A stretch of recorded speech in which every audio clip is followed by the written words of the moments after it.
السلام علیکم، میرا نام عبدالحفیظ ہے، میری عمر 9 سال ہے، میں 4th کلاس میں پڑھتا ہوں۔ آج میں آپ کو قرآنی جغرافیہ کی 1st اور 2nd کلاس کا ریکیپ پیش کرنا چاہوں گا، اور یہ کہ میں نے اسے کیا سیکھا، جغرافیہ کیا ہے اور کیوں سیکھنا ضروری ہے۔ زمین کی شکل و صورت اور خد و خال کا مطالعہ جغرافیہ کہلاتا ہے، اور زمین اللہ تعالیٰ کی ہے،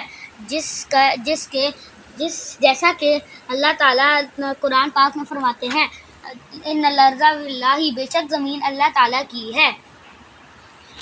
اس کائنات میں بے تحاشا گیلیکسیز ہیں، جن میں سے ایک ہماری ملکی وے گیلیکسی ہے، اور اس گیلیکسی میں موجود بے تحاشا سولر سسٹم میں سے ایک ہمارا ہے، جس میں 8 سیارے پائے جاتے ہیں۔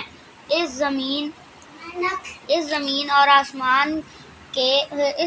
آسمان کی تخلیق کے حوالے سے اللہ تعالیٰ قرآن پاک میں فرماتے ہیں، السماوات والارض کانتا رتقا ففتقناہما۔